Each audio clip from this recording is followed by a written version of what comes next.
Hello everyone, welcome to the Travel Coach, moving body, mind and spirit. My guest today is a speaker, coach, entrepreneur and mom of 2 boys. She's the founder of Julia's Fitness Coaching, helping busy women to get into the shape of their lives through creation of healthy lifestyle solutions. Julia Scoville, welcome to the Travel Coach. Hey, Sonia, thank you so much for having me today. I'm really honored. It's my pleasure to have you on board, Julia. And I'm so excited about the topic today. We have lots to talk about. But let me get started. If you can tell us a bit more about your relationship with travel growing up. What's your relationship? What's your memories of this phase of your life? Yeah, sure. So I grew up and I was born in Belarus. Belarus was part of Soviet Union when I grew up and when I was born. So the travel abroad as such was really forbidden. So we weren't allowed to travel to any other country. So the only travel I had or experience as a child, it is within Soviet Union countries. So I'm really experienced with countries like Ukraine, Georgia, Russia, Georgia, like some other parts of Russia, which is, really far now. Because of the travel, actually, my travel, I think history starts with my mum, because my mum traveled herself from area called Ufa, Bashkiria in Russia, and she came to Belarus at age 20. And funny enough, I came to UK at age 20 as well. It's almost like passing on in our family. So I used to go and see my grandparents a lot when I was little to Ufa, place called Ufa, and that's Muslim part of Russia. So the culture there was very different to where I grew up. So I've learned from young age the differences between cultures and what travel can give to you, really. That's very interesting. Wow. So when was your first experience abroad? You mentioned in your 20s you moved to UK. Did you have any experience before that? Yes, I've traveled, like to all the Soviet Union countries, and then first time ever I came to countries outside of Soviet Union when I was age 13, and I came on a children program exchange, part of Chernobyl catastrophe. So there was lots of exchange programs happening with children. And I came, believe it or not, I came to UK, and I've stayed and lived with the family for the whole month. And I think that experience in itself had tremendous impact on me, because I've seen like other side, I've seen other life, I've seen other culture, I've seen other language, and I've seen that something different to what I've seen day to day. And I think that inspired and sparked in me something. And I knew from that moment that I always will be living abroad and I want to marry not Belarusian men. That's so funny. So you were 13, you went, this is what school organized this, or who was the initiative? Yeah, so the initiative was done by charities in UK to bring children from Belarus for rehabilitation of their health who were affected by Chernobyl catastrophe. And my dad was working in a factory at that time, so there was like really small selection of children who were picked. So he was fortunate enough that his children, me, were invited. So yeah, that's how it all happened. Wow. And how did you feel? Because you were so young. Did you feel excited? Did you feel scared? What was the impact on you by then? Yeah, I certainly was looking forward to it. I have no idea what to expect. Apart from just, your perception, what other side will look like, especially like this, there was a Cold War, right, between Soviet Union and Americans or the West. So like we had this perception. So yes, it was interesting actually experience for me, and showed me different side of things. And it's like really simple things. Like now remembering back, and it just makes me laugh. But like now with my adult eyes, I know what's been happening. So for example, coming from Soviet Union country, you didn't have a lot, and especially you didn't have a lot of foreign stuff. So things like wrappers from chewing gum was actually almost like a currency between children. You can exchange things for those wrappers and so on. So I remember when we had chewing gum and wrappers, we used to collect them and, like store them. Whereas the lady that we stayed with, the mom of the house, she just obviously didn't think of any of it, and she just threw it in a bin. And then we will see it in the bin, and it was like, oh my God, no, we have to have it. So we'll pick it up from the bin, put it back in the suitcase, and then she again will like thinking, why are they putting this rubbish? Why are they storing this? And the same goes for like can of Cokes, like the metal tins. Back in Belarus, you can actually buy them. You have to pay money, and they sell them as a money coin box. And for us, like we can see them all lying on the streets. We're like, oh my God, this is like free stuff. So it was, interesting to see that, like, kind of the different mentality, the differences in economics as well, and the backgrounds, and how that was perceived.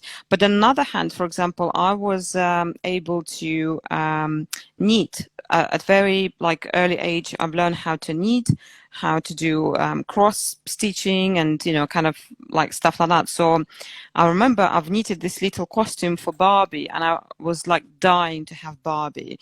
Like I would like do anything, even like the girl who was there, she was similar age as us, and she had maybe 20 Barbies. Some of them like didn't have hair, or the arm was broken, and I could have any of them. Like I will maybe have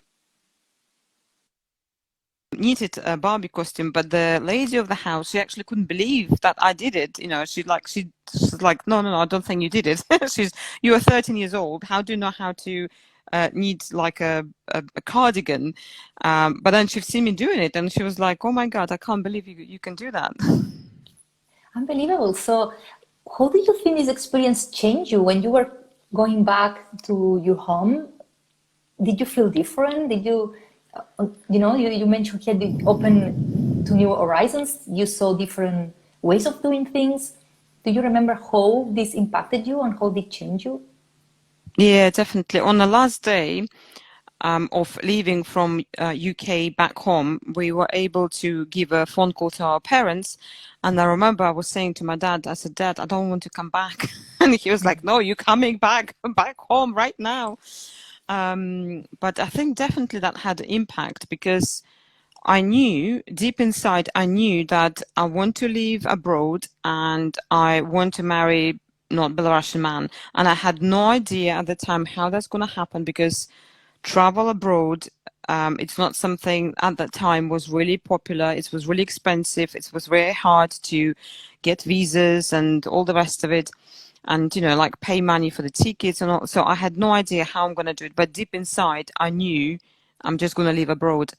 And an opportunity came up when I was a student at university to go for another student exchange program. And immediately I've applied. The first time round I've applied, it was to go to America, to summer camps in America, and, just help out with summer camps, looking after kids, like doing different stuff in the summer camp. And I didn't pass the requirements because my English at the time, like I only just started to learn English. So I was really, really gutted. And then next time round, the application became available and it was coming to United Kingdom. And I thought, I'm just going to do it. So I have succeeded, and I came to United Kingdom when I was age 20, leaving my university course behind. I was studying to be a lawyer at the time. And yeah, the rest is the history, as they say. It's been 21 years now. I've been living in UK, so more than half of my life. I've been living in United Kingdom now. So when you were 13, you had absolutely no idea that you would end up living there, of course. When you had 20 years old, did you know that you were moving forever, or was like something temporary that turned out longer, or what was the intention? Yeah, I think the intention was I was young and naive and just wanted to move away from parents and just want to explore what's out there, explore myself. And there was this force of nature for me just to go out there and do something. I just couldn't be staying at home and being trapped in situation like I've been. And I didn't even think about what I'm going to do there. Like my language skill wasn't even there, because another story when we just arrived, you know, I came by bus actually, by the way. So first time I came to UK, I came by bus. It was 4 days journey. We Wow. had a breakdown in Belgium on the way. Anyway, we arrived like really early, 6 o'clock in the morning to Victoria train station in London. And I remember, like me and a couple of girls, we were dying for wee. You know, we just needed a toilet. So, and I looked around. I can see this sign says toilet. I was like, oh, toilet over there. Let's run. And we just run over there. And we're like, oh, where's the toilet? We can't see. I said, oh, look, there is another sign says toilet over there. And we just run over. And we keep running. And I'm thinking, there are so many signs of toilet, but where is the toilet? And then I looked, and I've just realized what actually it says to let, which obviously means, you know, to let, you know, renting out your house. And I just couldn't believe it. So yeah, that's how, you know, what my English was at the time. And yeah, like it's 20 years down the line, it's very different. So, but at that time, it just some sort of force inside me knew that I just, like, I need to do something different. So you think that the situation in Belarus was the thing that pushed you out, or what was this force that was motivating you to Yeah, just I leave? think so. I think political situation has moved, you know, made me that kind of like force, because being repressed and trapped and, you know, like, so when the Soviet Union broke down when I was age 13, and then it was really, really tough times after Soviet Union broke down, because like the whole system, right, crashed. So there was lots of poverty, everything like stop, hold, you know, all the factories and everything else. So we had rationing in place. So we have to queue up for sugar. I remember really well, like on the 1st of January, instead of like celebrating New Year, me and my mum was queuing up like for 3 hours in the shop because they had sugar in there. So we just decided we're going to queue up, and this was winter, so it was really cold. And simple stuff. So it's like, it was hard times. And I think I had this kind of belief or thought in my head that the grass is green on other side, you know, like the West, somehow there are more opportunities, freedom of speech. And well, you know, if anyone watching the news with Belarus at the moment, I don't want to go into politics, but you know, like it's shown what's happening there. So it's still to date, it's happening. And I think I'm glad actually I have moved out, because I've experienced something different in my life. And it's almost like felt to me that you know, I could have stayed there and lived different life, but being in UK here, I'm making my own choices, and I live my life how I want to live, not someone dictating to me how to live it and what to do and what I can do. And you know, you only live once, right? And being influenced by someone who has different ideas and in power, it just, like, I think to me, it's just not fair. You know, it's just not being fair on people, because we only live once and you might live it to your full. And that's what happened to me coming to UK. I really, really like live to the full. Yeah, that's very mature thought for, you know, early 20 years old you had at that time. So yeah, you had very clear what you wanted. What were the challenges, or you know, the fears, challenges, maybe family, money? What was holding you or making it more complicated? Yeah, so yeah, it was actually really interesting. So when I came, as I said, the language barrier was there to start with, the culture barrier was there as well. But what has happened basically, like coming over to United Kingdom, when I hit any challenges or any difficult situations, or you know, just simple things like open bank account, I couldn't go to my parents and say, how do you open bank account? Because they're not in this country. They have no idea. So I have to find everything by myself and grow up really quickly as well. You know, like I you know, have to kind of become really responsible adult really quickly, you know, support myself, finding jobs, opening bank accounts, reading small print. So funny enough, actually, I do read that small print in the banks, you know, that they give to you with the brochure, because I became obsessed thinking, oh my God, what if I'm signing something and I don't know. So from that very moment, I do read small print on everything. That's good. But yeah, like very simple kind of situations. I remember when I got one of my first jobs was cleaning the kitchen in the pub because I didn't need any language skills. So I thought, you know what, I'm going to go and do it. And then one day, the owner of that pub, she was short on waiting staff, and she said, Julia, can you please come and help me? Just take the plates to the table, put it down, and that's it. And just ask them what they want, order, and just write it on a piece of paper and just give it to the chef. You know, that's simple. And unfortunately, the restaurant was serving Thai food. So all the dishes were like obviously not English. So I had no idea. So I'll come to the table and I was able to say, what would you like?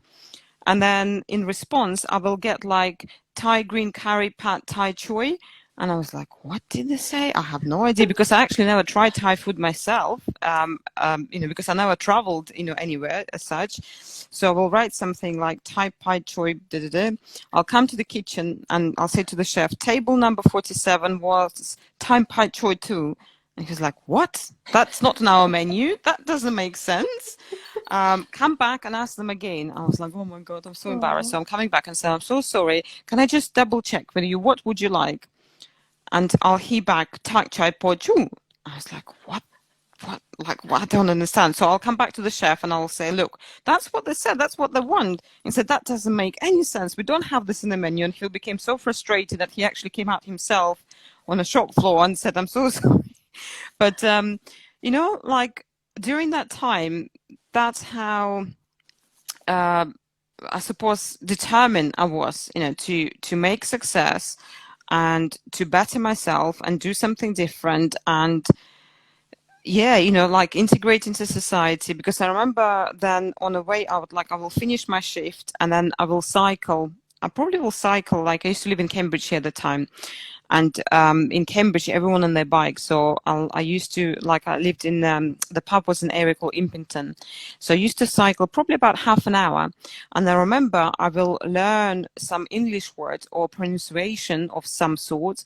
And I'm thinking, oh my God, this is how you pronounce things. I memorize it, sound in my head. And then all the way back home, which takes 30 minutes, I just will say the same word over and over and over again until my pronunciation becomes a bit more clear and, I'm getting the sound right. So, yeah, that's how to determine. Obviously, other challenges were that, or realizations that I came across thinking, you know what, when I'm meeting people, making new friends and connections and relationships, they have no idea who I am. And they don't know my background. They don't know what I used to be like at school. They don't know my parents. They don't know how much, my parents earn. Am I rich? Am I poor? Like, they don't know anything about me. Because, that's what usually people ask you when they meet you, where you're from and da-da-da. And I thought, you know what, this is like so powerful because I can be whoever I want to be. I can play around with this, if I want to be a rich girl, I can be a rich girl. I can pretend that I'm coming from a rich family. I'm a rich girl. I'm this Russian, whatever, Belarusian rich girl and playing up to people's perceptions. And then I can play like a damn girl, right? I can like pretend that I don't understand, whereas actually what I do. And so, I started experimenting and start having fun. I was like creating new Julia each day, and, having those masks on, almost like personality masks, and thinking like, like my I was always wanted to be blonde. So I've dyed my hair blonde, completely blonde, because I was thinking, oh, boys probably go after blonde girls, right? So I'm going to test. So I completely went like bleach blonde and was playing like a bimbo, like the stereotype of bimbo, and, like kind of see what that felt like, if that's me, do I like it or do I not, what it feels like. And it was amazing. I did mess around a few boys with those characters. It's funny, right? How travel and new environments gives you this freedom to test and try different parts of our personality that maybe we don't dare to show in our hometown, because, as you said, everybody knows you there. They wanna look strange, like, what are you doing? What are you playing? There you were just free to test it out, right? So Exactly. that's And, amazing. free, like freedom, that's the key word you just highlighted. So being free, that's what it's almost like all the perceptions and all the things I've created in my head from childhood, from projection of my friends, family on me, from teachers, all people around me that I grew up with, all of a sudden just demolished and disappeared. And it was enormous power, to have that, realize that it was enormous power. And it's really helped me to create a character who I am now, because I was able to tune in to true myself and realize who I am, who I want to be, who is true Julia is. Because, like I realized playing up to those characters all the time, it's tiring. As much as I had fun, as much as I wanted to be who, I pretended to be, actually it's like, it's tiring, and it's, at the end it's just like, yeah, you might as well just be you. And I think that's the whole process. That's what it did for me. I found out who I am, and who is me. And that happened for me, I would say fairly maybe early, because for some people it doesn't even happen until like really late in life, until they're 60. That's very interesting. So can you tell us more about the process? So by testing or seeing who you are not is how you found out who are you, or how it worked? Yeah, I think by testing and trying those different masks, different personalities, I was like, yeah, it might sound like, being blonde, right? Being blonde bimbo. It might sound like a fan. It might sound like in my head, you're attracting men's attention, but I realized actually it was wrong attention. Like I will walk on the streets and all the builders will drive past and like beep the horns and like shout something at me, and, or like other, like the boys I will meet will have some, perception of me being light-headed girl and open for all sorts. And I'm thinking, you know what, this is not me really. I don't enjoy that attention and being judged for my looks. I think, it doesn't give me depth. It's maybe fun to start with, but if you want to create a deeper relationship with someone, actually it's not helping me. And I'm just attracting the wrong man in my life and wrong people. And then there was a moment of realization when I thought to myself, because I was attracting like different boys, right? Like who weren't really serious. And at that time, I took decision to think in my head, until I meet someone who is truly values me for me, and having intellectual conversations with me rather than compliment on my looks and whatever, and values for me, I'm not even going to look beyond or date. And funny enough, like law of attraction, as it speaks, literally a few weeks, as soon as I took that commitment in my head, and I was prepared to give myself a year, not to see anyone, not to date anyone, that the right one should arrive. And literally within a few weeks, like, I don't know, matter of 4 weeks, the one has arrived, and the one was going on dates with me and won't complimenting me at all on my looks, on my eyes. Like, that's the first thing like man usually will say. And I'm thinking, what's wrong with him? Like, is he not seeing this? And like, what's going on? And he's different, and we're having intellectual conversations, and he's really complimenting on my intellect. I never had that before. And I was like, this is different. This is weird. But I really created that deep connection, because that allowed me to open up and go deeper and be vulnerable with that person, who is now happened to be my husband. And we've been married 17 years. Amazing. So you think your husband was able to see through your mask, because it was no I don't know, you were trying with masks with him as well? I was like, I was a playgirl, right? As they say, playboy, I was a playgirl, that's for sure. But he's seen through, and actually, you know what? Pat on the back for him that he did that. I don't know how he did that. But maybe, like through his own shyness, I think like we talked about it, and he said that he didn't want to be typical man who just straight into complimenting on girl by the looks, because he did value that girls do obviously have intellect and intelligence. So, and I think maybe that was one of his values, right? His core values. And yeah, that's how Amazing. it happened. It was meant to be. Yeah, meant to be. Absolutely. Absolutely. It's transformational really experience, and funny enough, so when we met, we decided to get married down the line, and then we decided to have our wedding back in Belarus. And when I come back to Belarus, I haven't been there for 3 years, and I completely transformed as a different person. And I've met my girlfriends at the time, and they're all, I couldn't believe how much I've changed, like they're just like, who is this person? And it's almost like some people were trying to put me back in that box that I came from. And I really felt it. And my husband actually have noticed that as well, even though he doesn't speak Russian, he can speak a little bit. But yeah, it was interesting experience, but I had to stay really firm and say, no, like, you're not putting me back into that box. It took me effort to come out of that box. Now this is me. How does it look like? Like expecting with expectations? Yeah, I think asking you to do things that, how it looks like in practice. Yeah, asking things to do or comment. I was like, oh, I've done this before. Why are you asking just commenting on things that I'm different and I have changed, and somehow, like, why is that now? Making you rethink if this is actually who you are, and that's interesting. And since then, Julia, did you again try for fun when traveling abroad, or did you put any other masks of this at all after that moment? I think the whole experience helped me to realize that your mind is such a powerful tool, right? And you can overcome things that maybe you fear of or not sure by just experimenting and pretending.